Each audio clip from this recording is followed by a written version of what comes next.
Alright guys, welcome back to the kitchen, and today's recipe is gonna be a green curry. So first of all, you would need a green curry paste, or you would need all the ingredients that are in the green curry paste. So if you don't have this in a shop, usually most of the time they would add a shrimp or a fish sauce in the green curry paste, but this one is vegan. So now I'm gonna read you the ingredients, so maybe you can make it home. So you would need palm oil, you would need green chili, 17%, you would need some garlic, shallot or green onions, water, galangal root.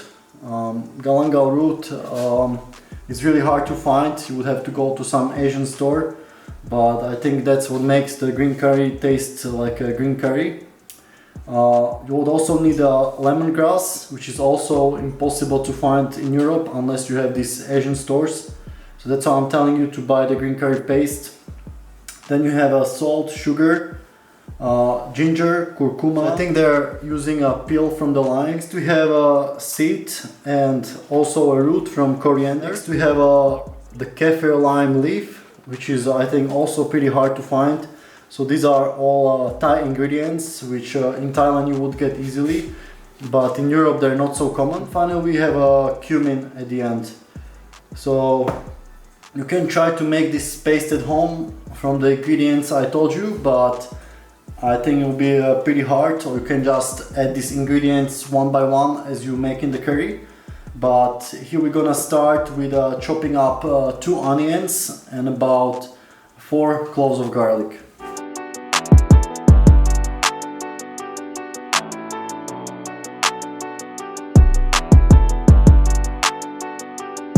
Alright, now we're also gonna chop up about 2 chili peppers for the spiciness. As you know, the Thai curries are pretty spicy.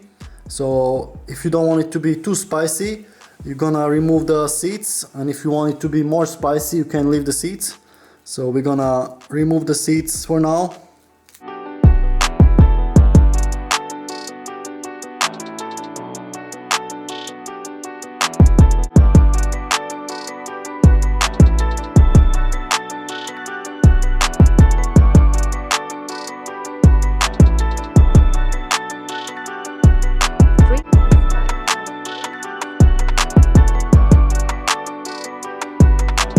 Alright, now we're gonna turn on the heat on medium high. Just gonna stir it up and add a few spices here.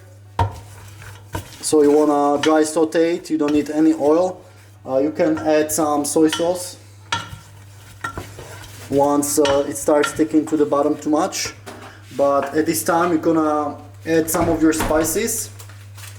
So we're gonna start by adding in some garlic powder. Also you want a little bit of ginger.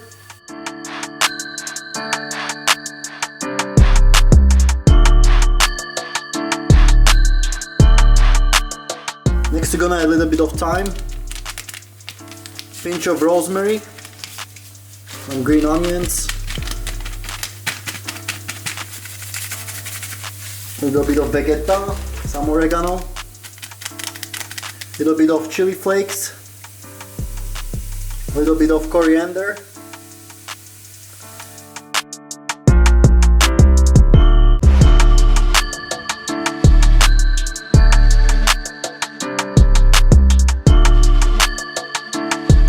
once it starts sticking to the bottom too much, we're gonna add some soy sauce.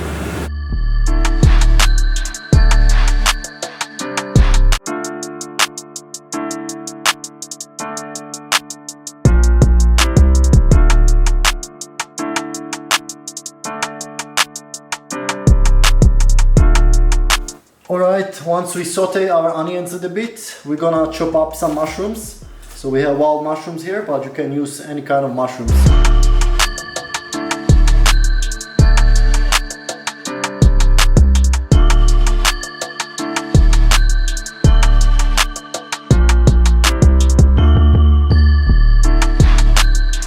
Okay, once our mushrooms are here, we're gonna saute them a little bit.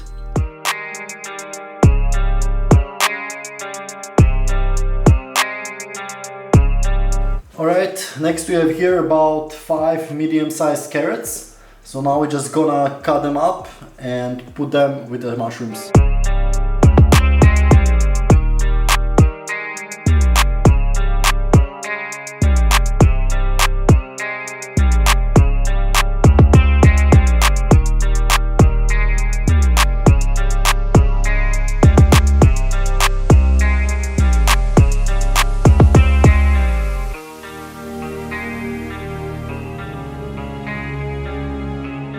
Alright, so now we're just gonna stir the carrots with the mushrooms a little bit, kind of saute them. You can add a little bit of water at the bottom at this time, so it doesn't stick. But don't add too much, because you want the flavors to be in there.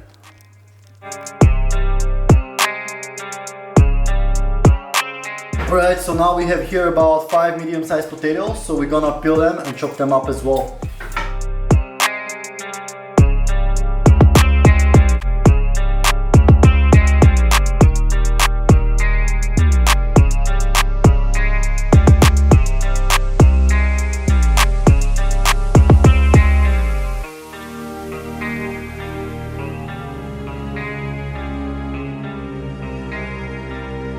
See, we have just a little bit of water here, and we're just gonna steam these potatoes and carrots because they are the hardest.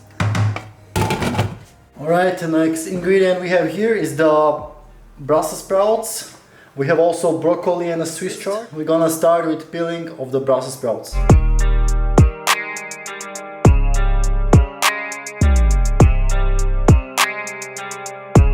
Alright, so once our potatoes start boiling, we're also gonna add in some green beans.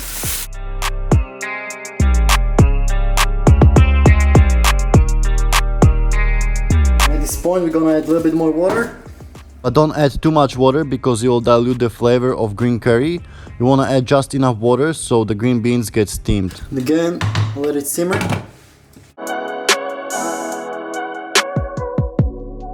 Alright, so once our beans were cooking for about 5 minutes, we're gonna add in our Brussels sprouts.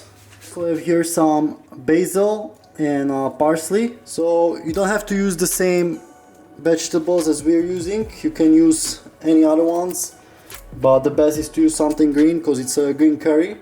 But if you don't have any other green vegetables, you can just use even just carrots and potatoes and with a curry paste. That's what Thai people are sometimes doing when they don't have vegetables. Sometimes they just use carrot, potato and whatever they have. But we're making this batch cooking, so we have it for more days. So that's why we're having a big cooker. So now we're just gonna again mix it up and steam it for another 10 minutes. And then we're gonna add our milk and the paste.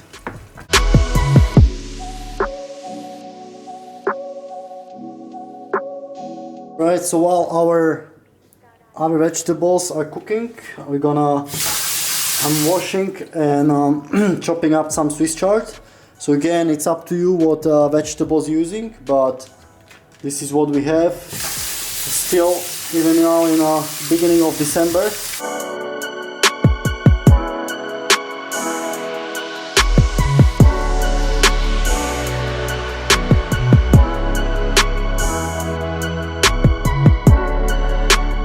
So once our vegetables been boiling for about 10 minutes, we're gonna add in the green curry paste.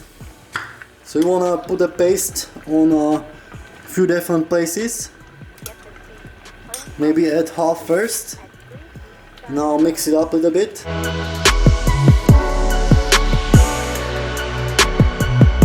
now we're just gonna add half of the paste. Mix it. We're gonna let it boil for a few more minutes with these vegetables. And then we're gonna add another half with the coconut milk. Okay, at this point we're gonna open the coconut milk.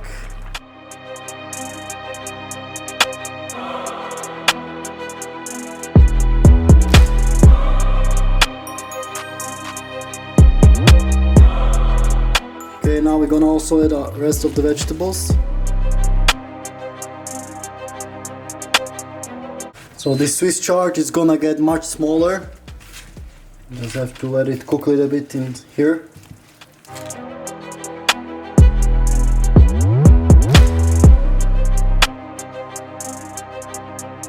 If you don't have the coconut milk, you can also use just the normal soy milk, but the coconut milk is the original flavor of the green curry that they use in Thailand. I'm just gonna add a little bit more water and let it boil for another 10 minutes. At this point we can also add the rest of the paste, but first you wanna try your curry. So ours is already spicy, but I think it can use a little bit more of the paste. So if you make in smaller curry, just don't add all the paste because it's pretty strong and has also a lot of salt and spiciness. So you don't want your curry to be like too salty and spicy. So that's why I wanna add a little bit first and then see if you can handle more of the paste or if it's enough for you. Never just add the whole paste at the beginning because then you will have to dilute it more with the water.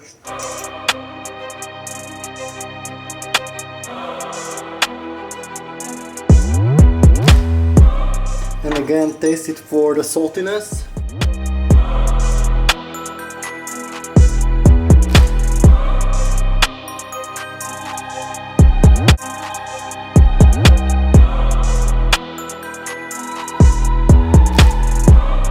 Alright, so our curry has been boiling for another 10 minutes and you also want to keep stirring it once in a while so it doesn't stick to the bottom.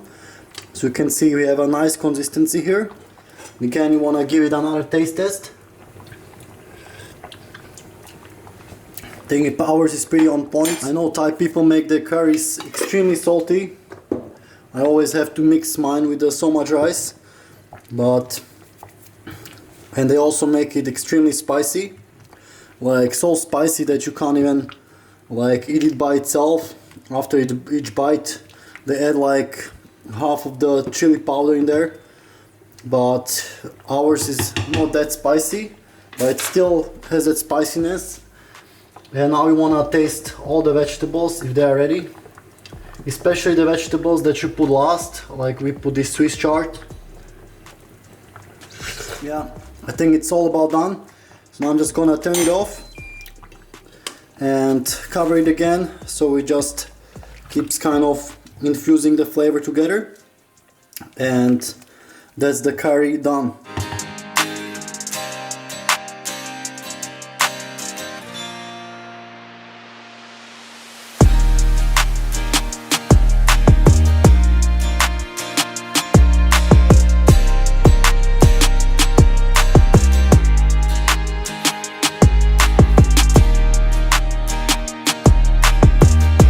Right, so here we have the green curry. Now I'm just gonna give it a final taste test.